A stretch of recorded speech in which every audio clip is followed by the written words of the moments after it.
bienvenue dans ce nouvel épisode de l'Église Ensemble. J'espère que vous allez bien en ce sabbat. Aujourd'hui, on se retrouve avec Frédéric Reimann qui va nous partager une prédication qui a pour titre « La course des parents ». Si vous avez des questions, je vous invite à les poser dans le chat. Je vous dis à tout à l'heure et bon visionnage.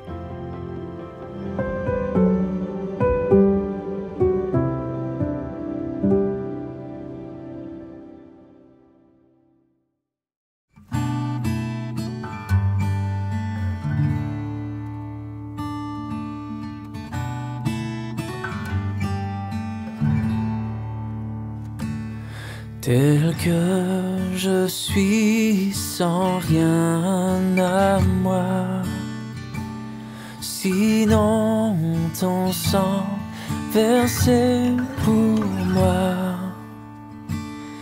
et ta voix qui m'appelle à toi, agneau de Dieu, je viens.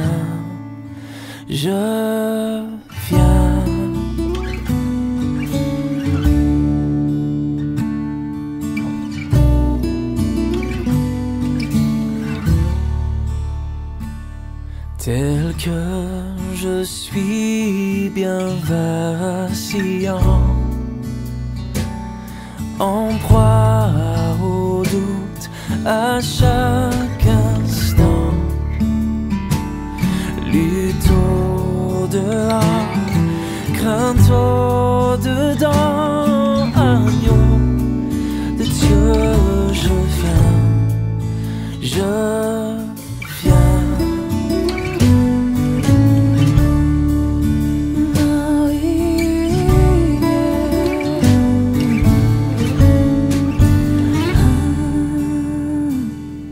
Tel que je suis, ton cœur est prêt à prendre le mien tel qu'il est, pour tout changer, sauveur parfait, agneau de Dieu, je viens.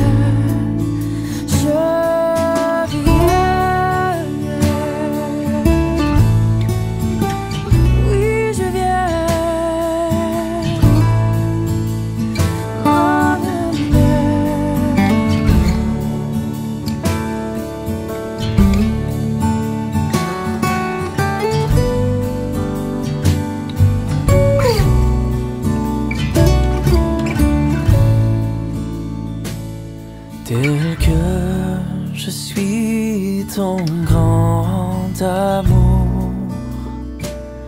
à tout pardonner sans retour, je veux être à toi dès ce jour, agneau de Dieu, je viens, je veux être à toi dès ce jour, agneau de Dieu, je viens, je viens,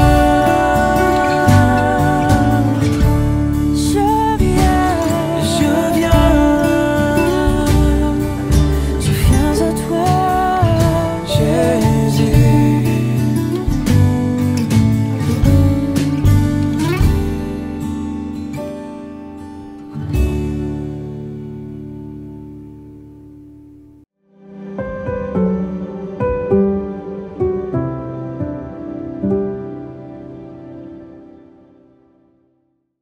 Cela fait plus de 15 ans que je suis marié avec Sophie et cela fait près de 18 ans que nous sommes en couple. J'ai honte de vous dire que pendant toutes ces années, je lui parlais de l'ancienne version de moi-même.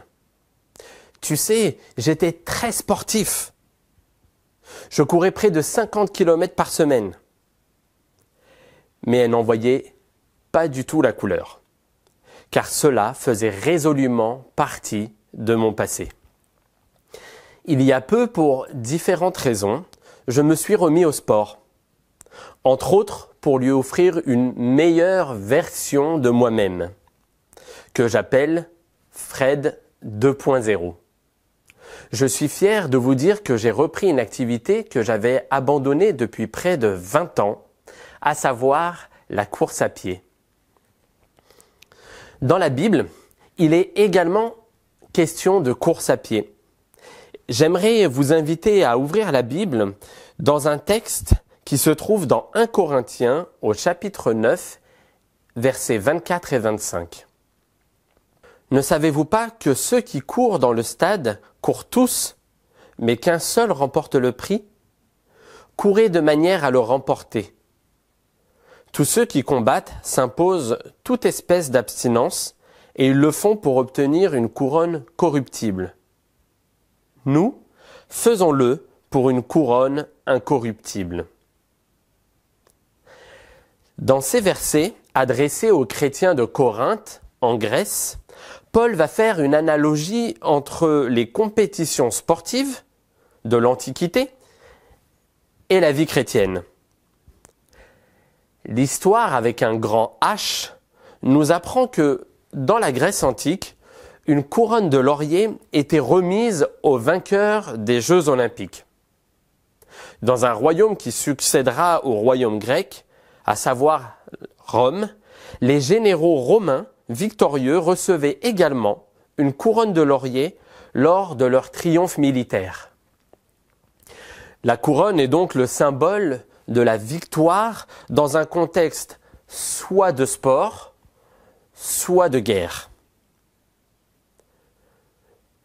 Dans une autre épître, Paul parlera également de couronne.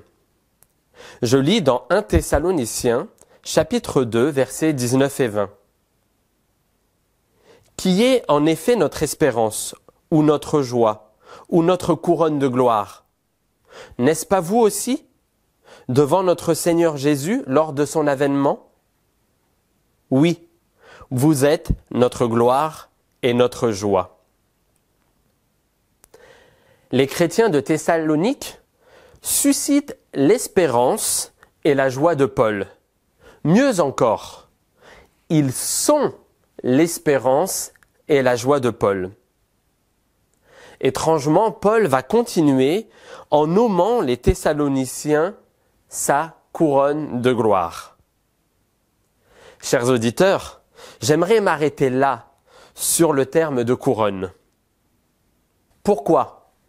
Pourquoi Paul appelle-t-il les Thessaloniciens sa couronne? Je crois que Paul voit en eux une récompense spirituelle, menée pour son combat spirituel. Paul ne se met-il pas dans la peau d'un combattant et d'un athlète lorsqu'il dit à Timothée « J'ai combattu le bon combat, j'ai achevé la course, j'ai gardé la foi ». 2 Timothée 4,7. Le combat dont Paul parle n'est pas celui d'un sprinter, ni celui d'un lutteur. Rien de tout cela. Il consiste plutôt à la prédication de la bonne nouvelle en Jésus-Christ. Et tout cela dans un monde hostile. La fidélité des Thessaloniciens à Dieu et leur croissance spirituelle sont envisagées par Paul comme une récompense pour avoir mené sa mission à son terme. En ce sens, ils sont la couronne de Paul. Si on revient au chapitre 2 de la lettre des Thessaloniciens, à partir du verset 7, on voit que Paul parle de son attachement pour les Thessaloniciens, pour lesquels il a couru. Nous avons été pleins de douceur au milieu de vous, de même qu'une nourrice prend un tendre soin de ses enfants. Nous aurions voulu dans notre vie affection pour vous, non seulement vous donner l'évangile de Dieu, mais encore nos propres vies, tant vous nous étiez devenus chers. 1 Thessaloniciens, chapitre 2, versets 7 à 9. Paul a vraiment de l'affection pour les chrétiens de Thessalonique. Il évoque là, dans ces versets que nous venons de lire, une relation de soin entre une nourrice et ses enfants, relation que l'on pourrait aisément requalifier comme une relation parent-enfant. Paul se revendique implicitement comme le père spirituel des croyants de Thessalonique, dans le sens qu'ils sont nés en Jésus-Christ grâce à sa prédication, comme nous le rapporte le livre des Actes au chapitre 17. Paul a tellement d'affection pour eux qu'il aurait été jusqu'à donner sa propre vie pour eux. Bon nombre de parents sont aussi prêts à cela pour leurs propres enfants. Ainsi, c'est un peu comme si les parents étaient lancés dans un combat spirituel s'apparentant à une course par amour pour leurs enfants. D'ailleurs, la course a beaucoup de points communs avec la notion de parentalité. Tiens, pour commencer, n'avez-vous jamais eu le sentiment de lutter en tant que parent ? N'avez-vous jamais eu le sentiment de courir en tant que parent ? Ce matin, je vous propose un parallèle entre l'éducation chrétienne et la notion de course, cela en 6 points. Premièrement, le départ. Dans une course, le départ est très important. Si on rate le départ sur des courses courtes, on peut déjà considérer que la course est perdue. Il n'y a pas longtemps, j'ai participé à une course à pied à Antibes. Avec un élan de générosité, je laissais passer les gens devant moi. Si bien qu'il m'a fallu pas loin de 3 minutes avant d'atteindre la ligne de départ. Sans savoir que ces 3 minutes allaient compter dans mon temps officiel pour le classement final. Pour couronner le tout de suite après le départ, il y avait une grande côte. Et il y avait là énormément de personnes sur un chemin rétréci. Comment vous dire que j'ai perdu à une seconde reprise énormément de temps. Alors oui, pour l'avoir expérimenté, je peux vous dire que le départ d'une course est primordial. Le départ d'une course symbolise le moment où l'on décide de s'engager sur un chemin. De la même manière, dans l'éducation chrétienne, il y a un début qui peut être l'initiation à la foi, ou alors ce moment où la personne décide de prendre la question de la foi chrétienne réellement au sérieux. Cela marque un nouveau départ dans sa vie matérialisée par un engagement personnel et spirituel. Deuxième point, l'entraînement et la discipline. Prendre un départ est une bonne chose, nous venons de le voir. Mais pour maximaliser ses chances d'effectuer une bonne course, un coureur doit s'entraîner régulièrement. Pas besoin de courir vite. Puisque j'ai rencontré beaucoup de problèmes inflammatoires touchant tour à tour mes articulations de mon corps. Et oui, j'ai plus 20 ans. J'ai dû prêter attention à l'aspect technique de mes entraînements. À ma grande surprise, j'ai appris que répéter des footings lents, pour les connaisseurs à l'allure de l'endurance fondamentale, d'effectuer des footings lents permettent d'améliorer le système cardiovasculaire et d'habituer le corps à un plus gros volume d'entraînement. Courir lentement va non seulement permettre de courir plus longtemps, mais va aussi paradoxalement faire plus progresser l'athlète à moyen et long terme pour lui permettre de courir plus vite par la suite. Bien que le sachant, cela me coûte. Vous savez, devoir laisser passer les personnes me doubler lors d'une séance d'entraînement et réfréner cette envie trop forte à l'intérieur de moi d'accélérer pour les rattraper et les doubler. L'éducation chrétienne implique aussi une formation régulière. Cela peut inclure la lecture de la Bible, la prière, l'écoute des enseignements et l'apprentissage des valeurs chrétiennes. Cette discipline spirituelle permet de développer la foi, la connaissance de Dieu et une vie centrée sur des principes moraux élevés. Mais là aussi, comme pour la course à pied, pas besoin de sprinter pour finir épuisé au point d'être en overdose de méditation. Non, nul besoin de performer. Ce que l'on vise, c'est une pratique sincère, authentique, régulière et qui s'inscrit dans la durée. Troisième point, les obstacles. Dans une course, il y a souvent des obstacles. Ils peuvent être des obstacles physiques, comme dans une course de haies.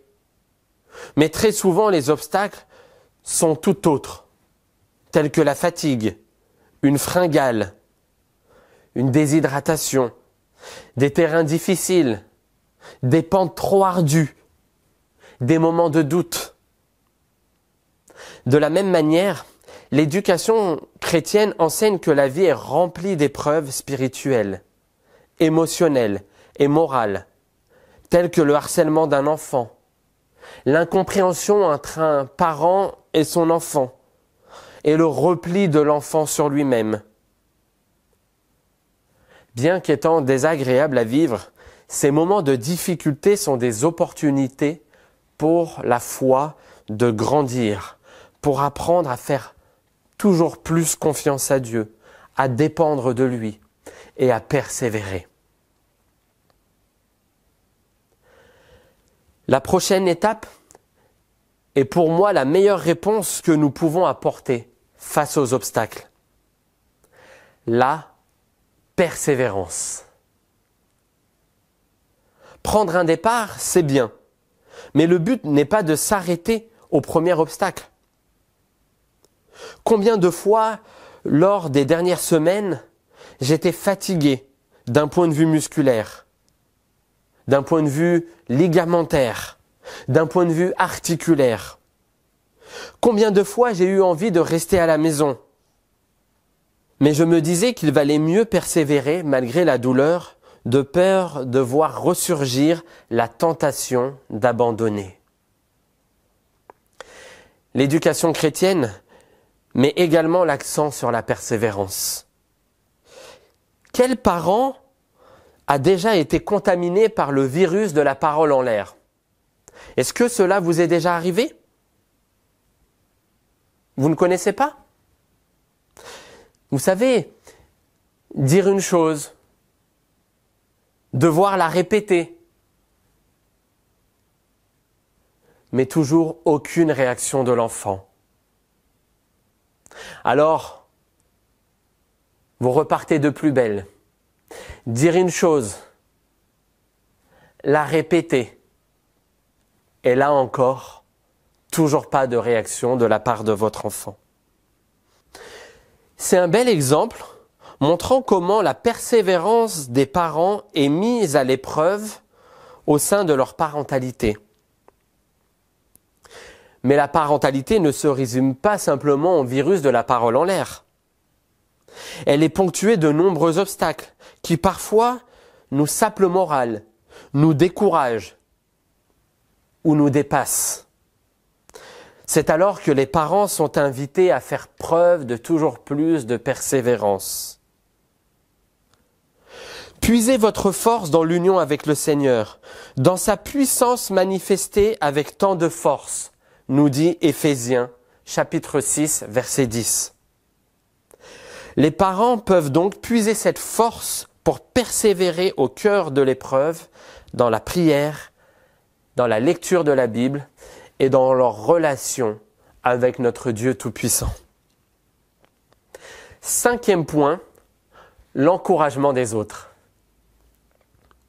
La course que j'ai courue à Antibes faisait 10 km et quelques dizaines de mètres de dénivelé. Ce qui m'a frappé, c'est le monde présent aux abords de la route pour encourager les coureurs. Outre l'ambiance qu'ils ont mise, ce qui m'a saisi, c'est de voir comment les encouragements m'avaient galvanisé. « Allez, allez, disait-il, courage, l'arrivée n'est pas si loin, allez !» Cela m'a notamment aidé à persévérer lorsque j'ai rencontré un obstacle durant la course. Cette énième montée à gravir avant la ligne d'arrivée. Paul invite aussi l'Église à jouer ce rôle de catalyseur pour autrui. Encouragez-vous les uns les autres et aidez-vous mutuellement à grandir dans la foi. 1 Thessaloniciens 5:11. Dans l'éducation chrétienne, la communauté peut également jouer un rôle crucial en soutenant, en encourageant et en aidant les parents à rester sur le chemin de la foi. N'avez-vous jamais eu, au cœur d'une difficulté familiale, un coup de téléphone, une conversation à l'église, une visite d'une personne vous offrant un réconfort? Les parents aussi peuvent recevoir ce soutien de la part de l'église.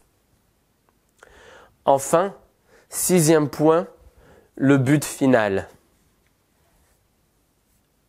Le but d'une course est d'atteindre la ligne d'arrivée.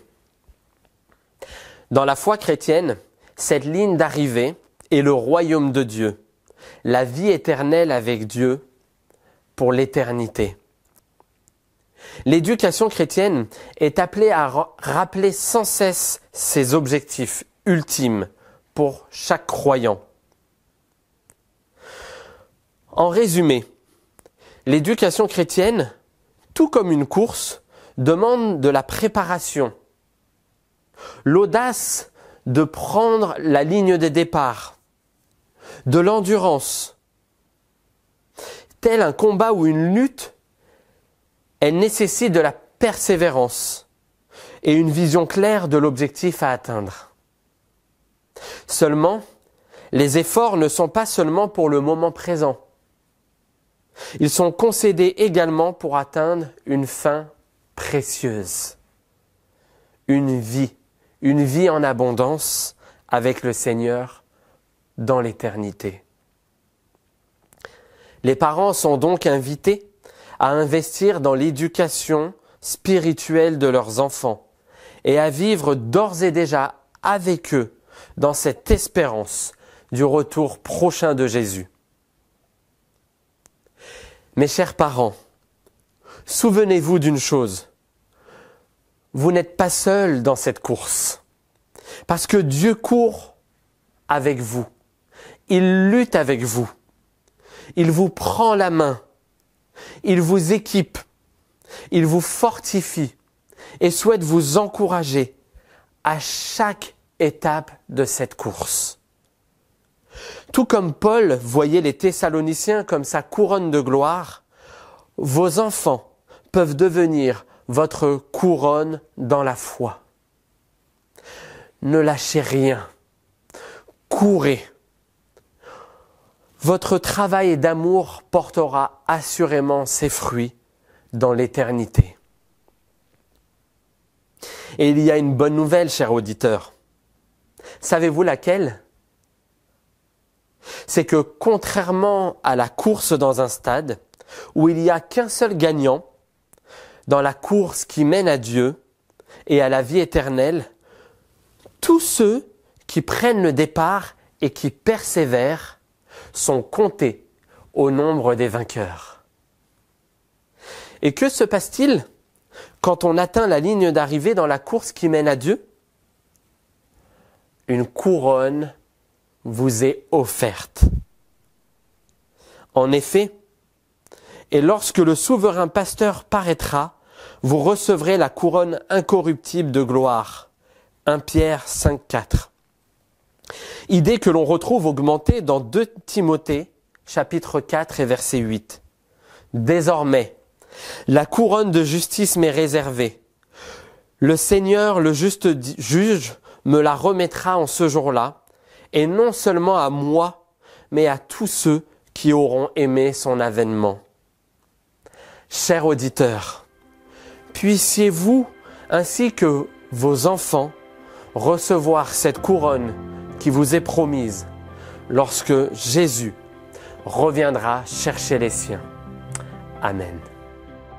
Merci à Frédéric Reimann pour cette première prédication de la semaine du foyer chrétien. Et comme vous le savez, vous pouvez donner vos offrandes en cliquant dans le lien qui se trouve en description. Je vous dis bon sabbat et à la semaine prochaine.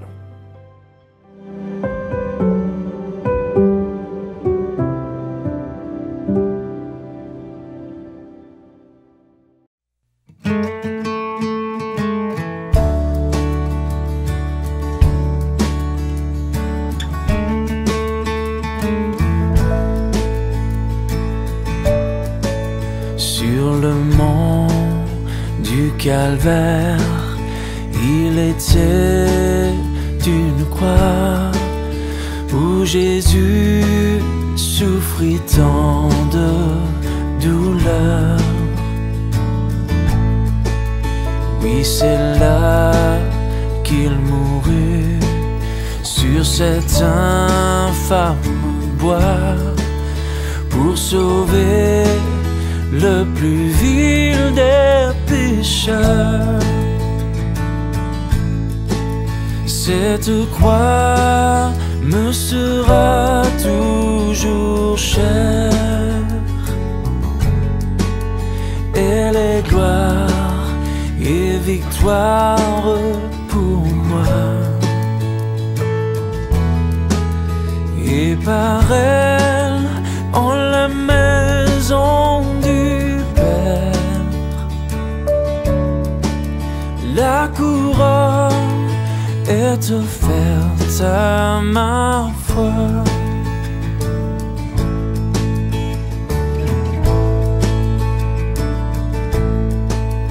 M'appuyant avec foi sur la croix de Jésus, sa bannière, je veux la porter jusqu'au jour bienheureux où parmi les élus dans le ciel je pourrai l'exalter. Oh, oh. Cette croix me sera toujours chère. Elle est gloire et victoire pour moi. Et par elle, en la maison du Père, la couronne est offerte à ma foi.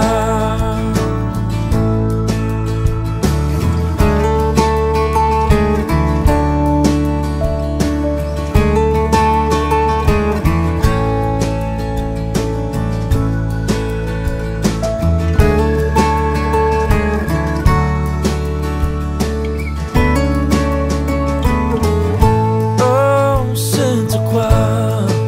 cette croix